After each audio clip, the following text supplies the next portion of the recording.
nosotros les vamos a hablar sobre los elementos constitutivos del Estado. Nuestro grupo está integrado por Briones Walden, Pinar Gote Cañola, Cantos Mera, Logor Zambrano y Marcos Falconi.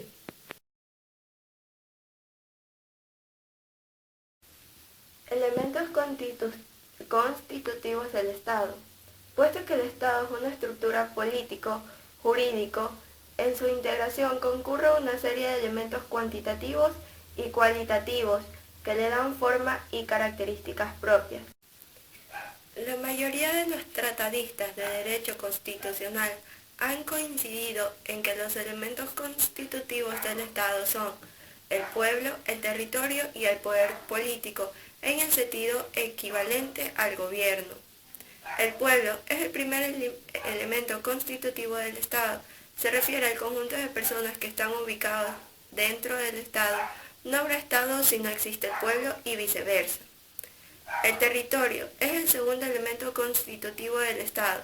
Es la población, es decir, la comunidad humana asentada en su territorio y que se halla subordinada a su autoridad. Aquí aparece la problemática de la nación, así como la relación entre la nación y el Estado. Sin existencia de este no podría haber Estado. Y por último tenemos el poder político. Es el tercer elemento constitutivo del Estado. Se refiere a la capacidad o autoridad de dominio, freno y control a los seres humanos, con objeto de limitar su libertad y reclamar su actividad. Este poder puede ser por uso de la fuerza, la coerción voluntaria o por diversas causas, pero en toda relación social el poder presupone la existencia de una subordinación de orden jerárquico, de competencias o cooperación reglamentadas. Toda sociedad no puede existir sin un poder absolutamente necesario para alcanzar todos sus fines propuestos. El Estado necesita de estos tres elementos principales porque sin ellos no podía funcionar. Tanto como en la política, sabemos que el pueblo es el que tiene la palabra para el voto de quien pueda dirigirlos. El territorio es el lugar o espacio donde las personas se van a reunir para poder ejercer su poder político. El poder político es aquel que se le otorga a una persona que pueda ser capaz de dirigir a un pueblo o a una sociedad. Este va a ejercer ese poder para buscar el bien de todos, no solo el bien propio. A continuación, las siguientes estudiantes les van a aclarar un poco más sobre este tema.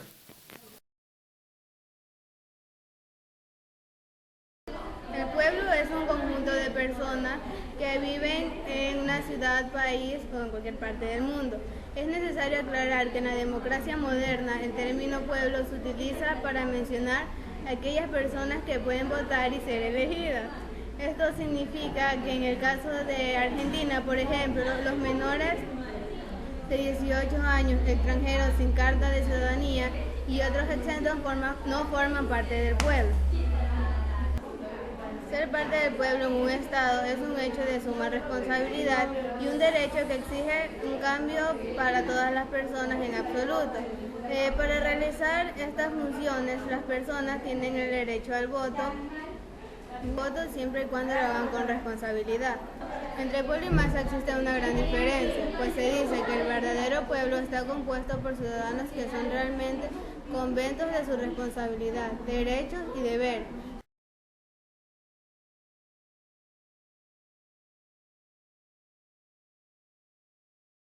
El territorio es el tercer elemento del Estado, que es la población, es decir, la comunidad humana asentada en su territorio y que se halla subordinada a su autoridad. Aquí aparece la problemática de la nación, así como entre nación y el Estado. Sin existencia de esta no podía haber el mismo. La nación puede caracterizarse de modo genérico como un grupo social relativamente extenso, cuyos integrantes poseen un sentido de pertenencia a los debidos rasgos culturales y a una conciencia histórica común.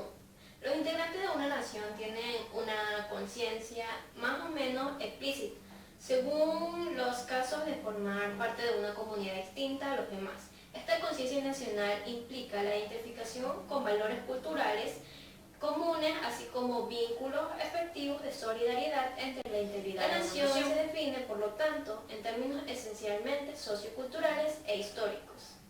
Ello significa que a pesar de diferencias sociales y económicas que ha de haber en su interior de la nación, subsisten vínculos comunes que establecen la solidaridad nacional. Es decir, que las diferencias entre las castas los estamos clasificando en clases sociales, que hay en una nación no impide el desarrollo de la conciencia y el sentimiento de la pertenencia a una comunidad nacional, distinta a los de los demás. La nación es un fenómeno colectivo en el cual puede coexistir la heterogeneidad de subgrupos, con intereses sociales, económicos específicos, con la homogeneidad de una conciencia y el sentido nacional. Es por ello que la nación es una comunidad integrada frente a los subgrupos que lo conforman.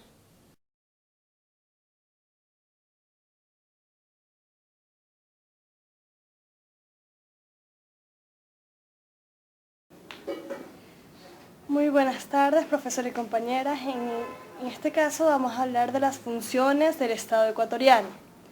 Una de las principales funciones del Estado ecuatoriano es la función ejecutiva, pues esta es una separación o división del Estado, es una característica esencial del gobierno, que consiste en distinguir las formas legislativas, ejecutiva, judicial, electoral y la función de transparencia y control social. Pues cada una de ellas tiene un cúmulo limitado. En este caso va dirigida al presidente y vicepresidente, que son elegidos para que realicen su mandato durante 4 años.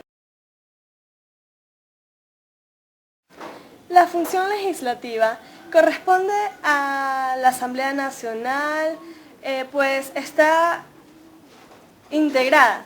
Pues aquí en la Asamblea Nacional es donde realizan las leyes a beneficio de los ciudadanos, es decir, realizan, pero siempre y cuando los ciudadanos tengan sus derechos, pero también tengan sus obligaciones. En lo que corresponde a la función judicial, pues esta es la separación o división de los poderes del Estado. Implica mucho la justicia de la sociedad y se adjunta a las Cortes Nacionales de Justicia y a las Cortes de las provincias, a las Cortes Constitucionales y las Cortes Provinciales. Función electoral. La función electoral tiene como función garantizar los derechos políticos, pues es un ejemplo muy claro, o en pocas palabras, desde los 16 en adelante se puede ejercer un voto opcional. Y al igual que las personas de tercera edad o discapacitados.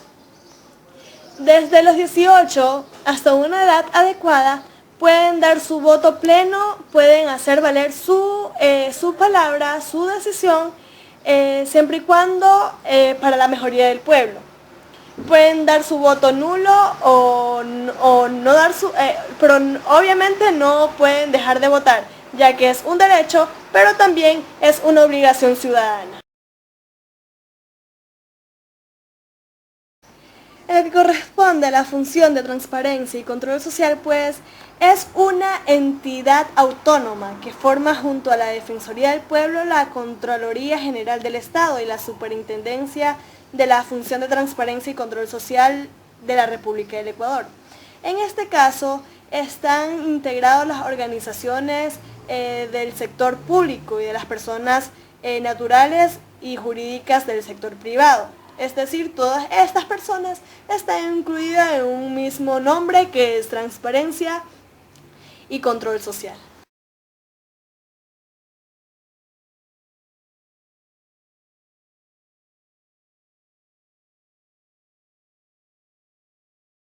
Buenas, yo les voy a hablar sobre los constitutivos del Estado. En esta principal les voy a hablar sobre lo que es el poder.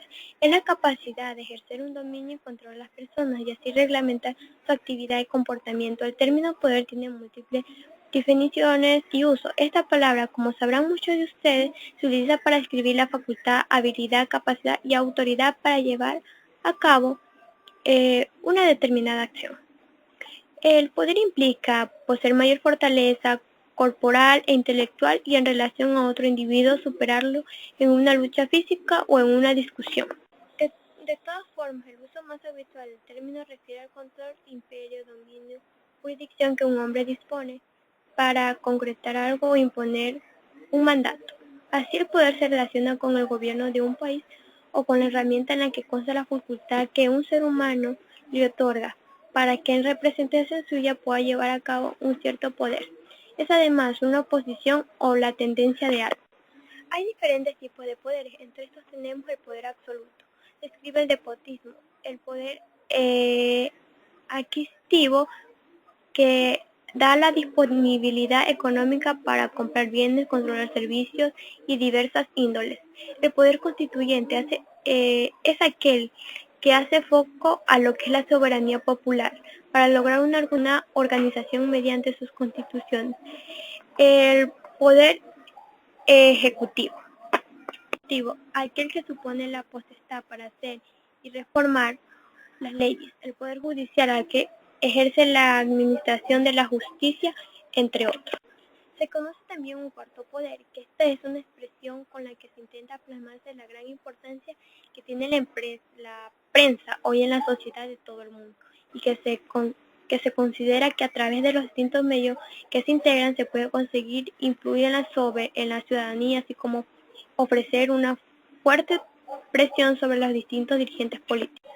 Entre estas también tenemos un quinto poder, que es basado bajo dicha denominación, que esto engloba la iglesia y la religión, que es una extensión o una doctrina que también tiene la capacidad para influir sobre el ser humano. Poder también se da lo que es el poder político, que es una consecuencia lógica del ejercicio de las funciones por parte de las personas que ocupan un cargo representativo dentro de un sistema de gobierno en un país. El poder es aquel que incluye en el comportamiento, ya sea en su pensamiento o en actuar, con más poder del que ya se ejerce. Como anteriormente le había hablado sobre el poder político se clasifica en legítimo y ilegítimo. Cuando es legítimo, es elegido conforme a las leyes de un país o constitución. En países democráticos tiene como sustento la legitimidad otorgada por el pueblo por medio del voto popular, o sea, las elecciones. El poder político también puede ser abusivo cuando se excede en el ejercicio de sus funciones, avanzado en materias que están dentro del ámbito de los otros poderes, como la intromisión de poderes. El poder político es ilegítimo cuando utiliza mecanismos no autorizados por las leyes y se adueña del poder gubernamental, ejecutivo y legislativo, sin tener la legitimidad del pueblo otorgada por el voto popular.